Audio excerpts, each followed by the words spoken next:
Capital city जहां से हुकूमत के सारे निज़्मो नस्क किए जाते हैं, जैसे हमारी दिल्ली है।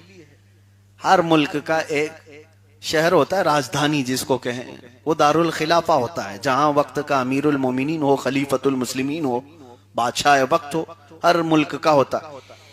तो हजरत अली ने फरमाया था मैं मदीने से दारुल खिलाफा लेकर जा रहा हूं और क़यामत तक अब यहां पर नहीं आएगी चीज। वजह क्या थी? मदीने तैयबा से दारुल खिलाफा को ले जाने की मौला अली करमल्लाहु वजहुल करीम की हिकमत ये थी कि जो दारुल खिलाफा होता है वो हमेशा वहां पर कुछ न कुछ ऐसे हालात बनते रहते हैं सियासी तौर पर खलीफा के खिलाफ या किसी के खिलाफ। राजधानी हमेशा जो है प्रोटेस्ट का अड्डा बनी रहती है। आज सब जगह देख रहे हैं, हमारे यहाँ भी किसी को प्रोटेस्ट करना है तो कहाँ जाते हैं? दिल्ली पहुंचते हैं, अगरचे सुनना ना हो किसी का, पहुंच तो जाते हैं। लेकिन हर मुल्क में यही हाल है। तो जहां दारुल खिलाफा हो, दारुल इमारा हो, वो हमेशा आमाजगाह बना रहता है, एक मरकज बना रहता है इन तमाम मामलात का। और फिर कभी इस हद तक भी पहुंच जाते हैं हालात कि कत्ल गारत भी हो जाती है, मार तोड़ भी होती है। जाहिर सी बात है, जब कोई एहतजाज करने वाले शहर में जमा होंगे तो पुलिस क्या करती है? मारती है। हुकूमत वक्त की पुलिस उन पर लगा दी जाती है, बिल्डोजर लगा देंगे, ट्रैक्टर चढ़ा देंगे, मार डालेंगे। ये सब मुल्कों में हो रहा है, हर जगह होता है। तो राजधानी हमेशा फितनों में मुब्तला रहती है। और मौला अली करमल्लाहु वजहुल करीम ये नहीं चाहते थे कि इसके बाद फिर कोई दूसरा कत्ल सियासत की वजह से मदीने में हो। इसलिए मदीने से इन मामलात को हजरत अली ने हटा दिया। कहा मदीना इसके लिए नहीं है कि हर कोई आए यहां पर अपने एहतजाज और सियासत के लिए। फिर वो मदीने की हुर्मत का भी ख्याल नहीं रखते थे, लोग मस्जिद नबवी का अदब भी बाकी नहीं रखते थे। इसीलिए मौला अली करमल्लाहु वजहुल करीम ने वहां से खिलाफत के इस मरकज को हटाया और कूफा लेकर के गए। कूफा दारुल खिलाफा बना पहली मर्तबा मौला अली करमल्लाहु वजहुल करीम के जमाने में। और उस वक्त सैयदना इमाम हसन और इमाम हुसैन भी आपके साथ रहे। 5.5 साल तक सैयदना अली इब्न अबी तालिब करमल्लाहु वजहुल करीम खलीफा रहे। अब सुनिए, करबला तक आने से पहले ये हालात आपको सुनाना जरूरी है, तारीख आपके जहन में होना चाहिए। पस मंजर क्या था, बैकग्राउंड क्या था, चारों खुलफाए राशिदीन की तारीख आपको पता है। हजरत अबू बकर सिद्दीक का जमाना 2.5 साल का था। तवज्जो चाहता हूं, कैलकुलेशन जहन में रहना चाहिए हमेशा। सैयदना अबू बकर सिद्दीक का जमाना कितने साल का था? और हजरत उमर फारूक रज़ियल्लाहु ताला अन्हु का जमाना 10 साल। हजरत उस्मान गनी रज़ियल्लाहु ताला अन्हु का जमाना 12 साल। टोटल कितने हुए? 24.5। और तकरीबन 5 साल मौला अली करमल्लाहु वजहुल करीम का जमाना था। कितने हुए? 29.5। यहां तक आप समझ के चले। मेरे आका सल्लल्लाहु तआला अलैहि वसल्लम की हदीस है, हुजूर ने फरमाया मेरे बाद खिलाफत 30 साल रहेगी। मुखबिर सादिक सल्लल्लाहु अलैहि वसल्लम ने सब कुछ सच सच बयान किया। मौला अली करमल्लाहु वजहुल करीम की जब वफात हुई तो 30 साल होने को थे हुजूर की वफात को, लेकिन अभी 6 महीने बाकी थे। तो उस जमाने में जैसी हजरत अली रज़ियल्लाहु ताला अन्हु की शहादत हुई, तीनों खलीफा शहीद हुए हैं, हजरत उमर भी, हजरत उस्मान भी, हजरत अली भी। शहादत हुई हजरत अली करमल्लाहु वजहुल करीम की, तो फौरन खिलाफत का ऐलान किया गया। किसके? इमाम हसन मुज्तबा रज़ियल्लाहु ताला अन्हु। तवज्जो चाहता हूं, बहुत कम लोग इस चीज को बयान करते हैं। हजरत अली के बाद डायरेक्ट सबको मालूम है हजरत अमीर मुआविया खिलाफत का ऐलान कर दिए, उनकी खिलाफत कायम हुई। लेकिन ये बात भी सही है कि मुल्क शाम में उन्होंने खिलाफत का ऐलान तो कर दिया, लेकिन सारे लोग मुत्तफिक नहीं थे उस वक्त, हालात अलग अलग थे। इमाम हसन मुज्तबा रज़ियल्लाहु ताला अन्हु ने, इन्होंने भी खिलाफत का ऐलान किया।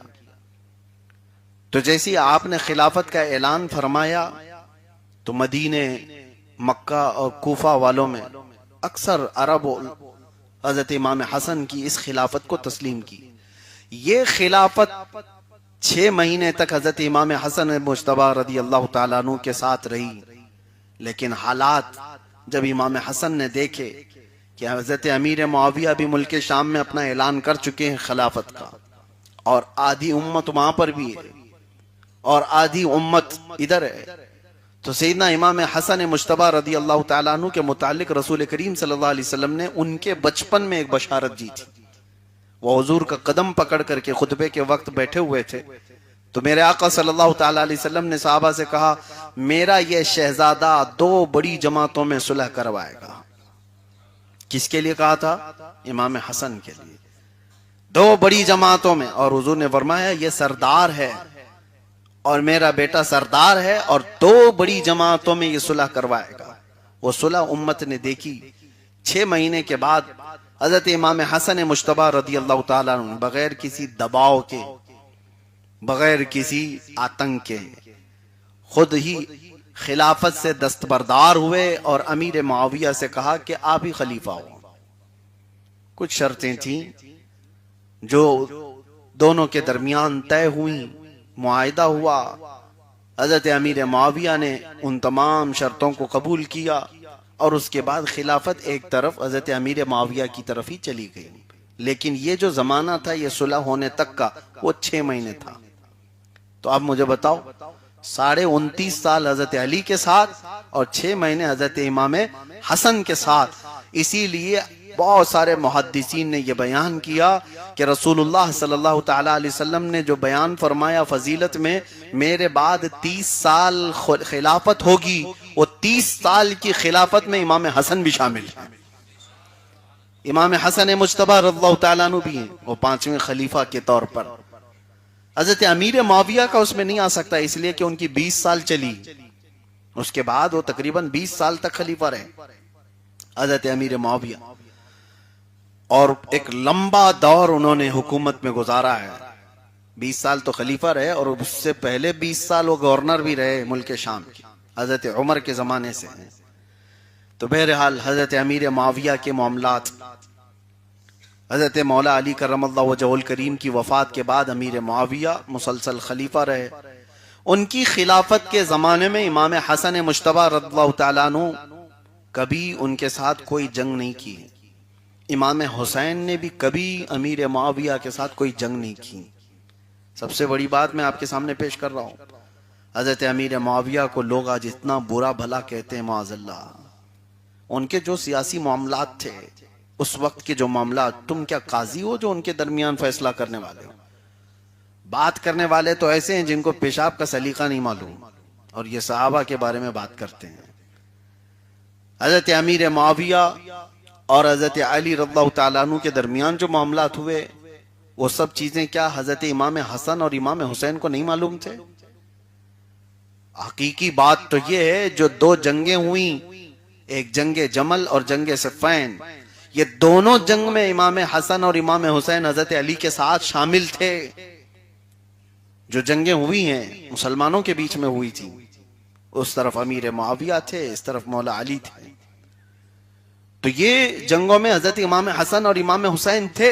लेकिन बाद में जब सुलह हुई, खत्म हुए मामला, हजरत अली की शहादत के बाद इमाम हसन खलीफा बने, फिर खुद अपनी मर्जी से दस्तबरदार हुए खिलाफत से। इमाम हसन रज़ियल्लाहु ताला अमीर मुआविया को दे दिया। तो ये जो 20 साल का जमाना चला, इन सब से हम यही सवाल करते हैं, इन 20 सालों में इमाम हसन और इमाम हुसैन ने अमीर मुआविया के खिलाफ जंग क्यों नहीं की? हजरत अमीर मुआविया के खिलाफ जंग क्यों नहीं की? अरे साल नहीं करते, 2 साल नहीं करते, 4 साल नहीं करते, 20 साल तक कोई जंग नहीं हुई। बल्कि अमीर मुआविया के दौर में हजरत अमीर मुआविया ने जो फौजें भेजी जंगों के लिए, उन जंगों की फौजों में इमाम हुसैन शामिल होके जाते थे, सिपाही बन करके गए। वहां तो कुछ मामला दिखते नहीं, लेकिन वही मैंने जो आपको पहले ही दिन बयान किया था कि उन लोगों के मामलात तो खूब अच्छे थे, बाद में आने वालों के पेट में बड़े दर्द हैं। इनकी तकलीफें इतनी बड़ी हैं, इन्होंने गढ़ करके नए नए मामलात ला करके उम्मत को 2 टुकड़ों में बांट करके रखा है। अभी देखना बहुत सारे निकले हुए हैं हजरत अमीर मुआविया के खिलाफ, पता नहीं क्या क्या चीजें लेकर के आते हैं। तो सबसे बड़ा सवाल तो ये है कि हम हुसैनी हैं और हसनी हैं मोहब्बत करने में, तो इमाम हसन और इमाम हुसैन ने 20 साल तक अमीर मुआविया के साथ क्यों कुछ नहीं किया? अगर एक बार भी उन्होंने जंग किया होता तो क्या जिंदगी भर हम उनका नाम लेते? देखो तारीख, एक बार सिर्फ इमाम हुसैन ने यजीद के साथ लड़ा है। हमारा हर बच्चा यजीद पर लानत करता है। कोई है यजीद या यजीद से मोहब्बत करने वाला? नहीं। इसलिए कि सैयदना इमाम हुसैन ने जंग किया है, तो अब हम उसके साथ अच्छाई कैसे करें? इमाम हसन और इमाम हुसैन रज़ी अल्लाह तआला अन्हुमा ने 20 साल तक हजरत अमीर मुआविया के साथ जंग नहीं की थी। तो हम यही सवाल करते हैं। रसूल पाक सल्लल्लाहु तआला अलैहि वसल्लम की एक हदीस में आपको बताता हूं। दोनों शहजादों को हुजूर पाक सल्लल्लाहु तआला अलैहि वसल्लम देख करके एक हदीस बयान फरमाते हैं जो सहाबा ने रिवायत की है, बल्कि अहले बैत के लिए हदीस है। हुजूर पाक सल्लल्लाहु तआला अलैहि वसल्लम फरमाते हैं, अना हरबुन लिमन हारबकुम व सिल्मुन लिमन सालमकुम। हदीस सुनिए। नबी पाक सल्लल्लाहु तआला अलैहि वसल्लम ने फरमाया, मैं उसके साथ जंग करूंगा जो तुम्हारे साथ जंग करेगा। इमाम हसन और इमाम हुसैन को हुजूर फरमाते हैं, मैं उसके साथ जंग करूंगा जो तुम्हारे साथ जंग करेगा, और मैं उसके साथ सुलह करूंगा जिसके साथ तुम सुलह करोगे। तो यह हदीस पाक इस बात की अलामत है, हसन हुसैन रज़ी अल्लाह तआला अन्हुमा जिसके साथ जंग करें उसके साथ रसूलुल्लाह की जंग है।